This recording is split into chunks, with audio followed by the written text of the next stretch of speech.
Buenos días, el Señor los bendiga. Continuando con estos pequeños y breves estudios con la palabra del Señor, hoy vamos a dedicar unos minutos al siguiente tema. ¿Debería un cristiano estudiar filosofía?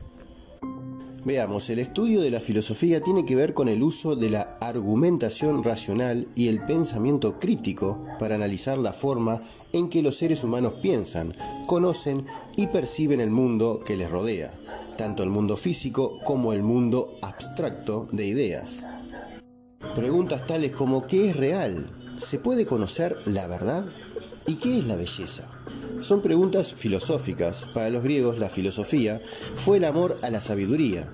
No hay nada de malo con que un creyente en Cristo Jesús ame la sabiduría. Proverbios 4, versículo 6, 7, versículo 4. Y no hay ningún problema con que un cristiano estudie filosofía.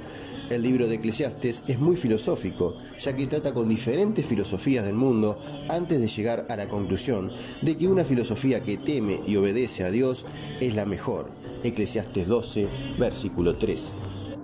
Un cristiano cree que todas las preguntas relativas a la vida se pueden contestar por la Biblia. Sin embargo, la filosofía es un campo de estudio académico fascinante y si la mente de un creyente se inclina hacia ella, el estudio de la filosofía puede ser edificante y resulta beneficioso en las relaciones que uno tenga con el mundo.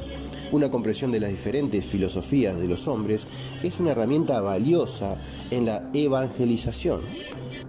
Pablo fue capaz de atraer a los filósofos en el Areópago, debido a su familiaridad con las escrituras griegas, Hechos 17, versículo 28, y citó a un filósofo cretense para dejar algo claro en Tito 1, versículo 12.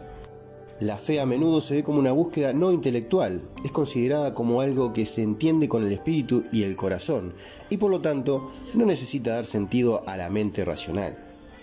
Esta idea se remota a la antigüedad. La cultura griega, que es la cuna de la filosofía, no podía entender el mensaje cristiano que parecía irracional. La predicación de la cruz era necedad para los griegos, según 1 Corintios 1, versículo 23. Pablo aquí da a entender las limitaciones de la filosofía humana. La filosofía del hombre nunca podrá llegar a la verdad de Dios por su propia cuenta.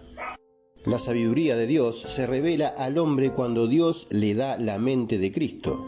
Sin la revelación de Dios, el hombre en su estado natural no puede entender las cosas del Espíritu de Dios. 1 Corintios 2, versículos del 14 al 16.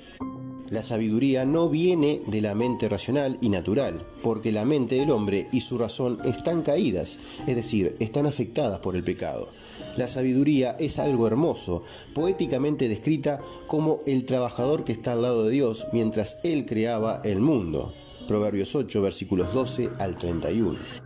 Para ser verdaderamente capaz de pensar racionalmente es necesario introducir una persona a la última fuente de la sabiduría, que es Dios mismo. La fe en Dios no es necedad, aunque es percibida de esa manera por quienes confían exclusivamente en la razón. Es más bien lo que informa la razón. Por la fe entendemos haber sido constituido el universo por la palabra de Dios, de modo que lo que se ve fue hecho de lo que no se veía. Hebreos 11, versículo 3. Por la fe tenemos acceso a la verdadera sabiduría. Proverbios 3, versículos 5 y 6. Por un lado, el estudio de la filosofía es totalmente inofensivo. Es simplemente una manera de entender los conceptos humanos y aprender a pensar críticamente sobre el mundo. Por otro lado, si una persona no acepta la naturaleza caída del hombre, como se revela en las Escrituras, la filosofía puede convertirse en la afirmación de la razón del hombre como la última fuente de la sabiduría. Cuando las personas confían en su propio razonamiento para que los lleve a la verdad, ellos mismos se van a extraviar. Por esta razón, el estudio de la filosofía está plagado de peligros. Los libros están llenos de razonamiento de los hombres inconversos y el cristiano debe estar alerta.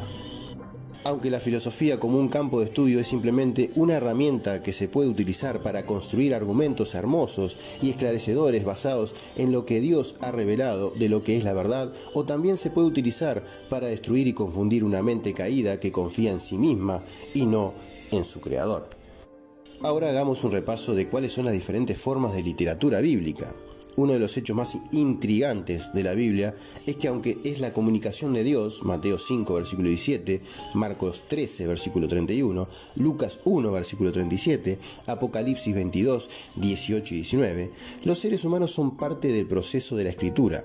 Como dice Hebreos 1:1, Dios, habiendo hablado muchas veces y de muchas maneras, las muchas maneras incluyen diferentes géneros literarios.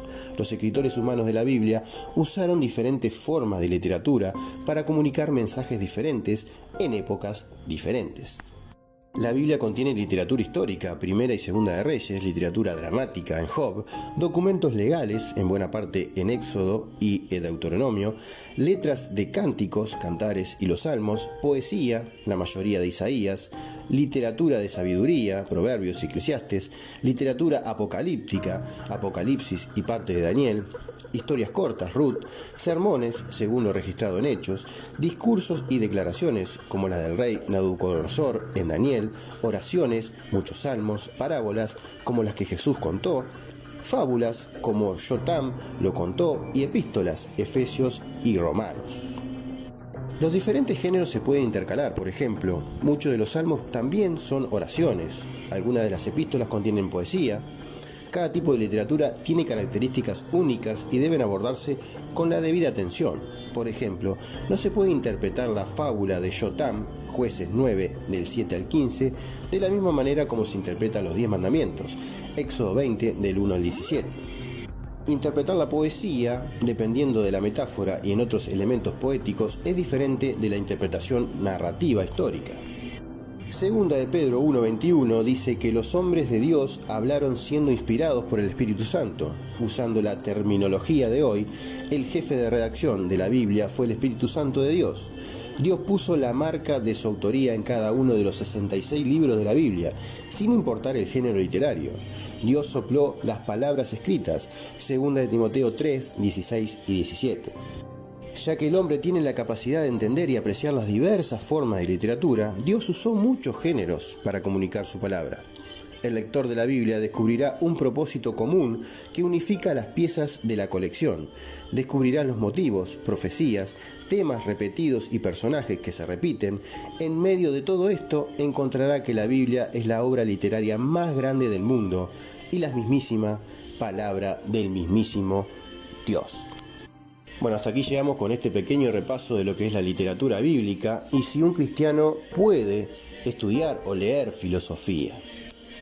Todas las herramientas que nos da este mundo son válidas si las utilizamos de la manera correcta.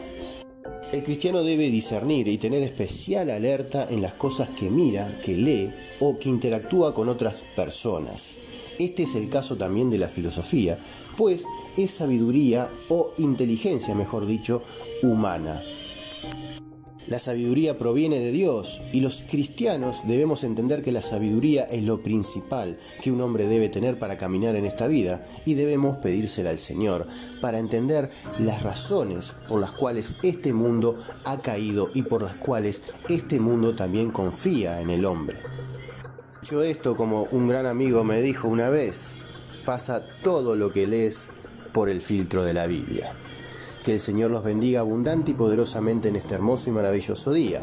Si quieres suscribirte a mi canal de YouTube, lo puedes hacer, es Fernando Montiel, Reflexiones con la Palabra, y puedes tocar la campanita para que te lleguen las notificaciones de los próximos videos. Dándole un me gusta a este video, también ayudas a que muchas personas puedan acceder a este mensaje con la palabra de Dios. Gracias y que el Señor te bendiga en este hermoso día.